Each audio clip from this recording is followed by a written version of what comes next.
السلام علیکم ورحمۃ اللہ وبرکاتہ۔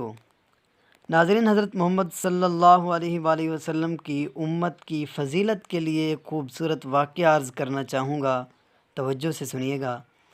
ایک مرتبہ حضرت موسیٰ علیہ السلام ایک پہاڑ کے قریب سے گزرے تو آپ کی نظر اس پہاڑ پر ایک نہایت خوبصورت پتھر پر پڑی۔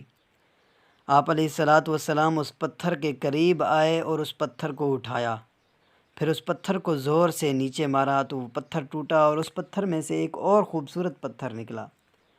پھر موسیٰ علیہ السلام نے اس دوسرے پتھر کو توڑا تو اس میں سے ایک اور خوبصورت پتھر نکلا۔ پھر جب اس تیسرے پتھر کو توڑا تو اس میں سے ایک خوبصورت نوجوان نکلا۔ حضرت موسیٰ علیہ السلام بہت حیران ہوئے اور اس آدمی سے پوچھا، آپ کون ہو اور یہاں کیا کر رہے ہو؟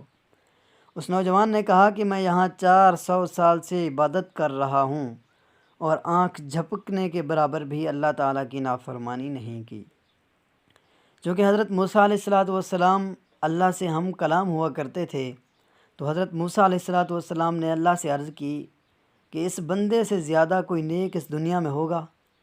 اللہ تعالیٰ نے ارشاد فرمایا کہ موسیٰ، آخر میں میرا نبی محمد صلی اللہ علیہ وسلم آئے گا اور اس کی امت کو میں اتنی فضیلت دوں گا کہ اس امت کا کوئی فرد اگر 2 رکعت نفل ادا کرے گا تو اس آدمی کی 400 سالہ عبادت سے بھی بڑھ جائے گا۔ ناظرین، ہمارے اس ویڈیو کے بارے میں ایک کومنٹ ضرور دیجیے گا۔ ہاں، اگر آپ ہمارے چینل پہ پہلی مرتبہ آئے ہیں تو چینل کو بھی ضرور سبسکرائب کر دیجیے گا۔ والسلام۔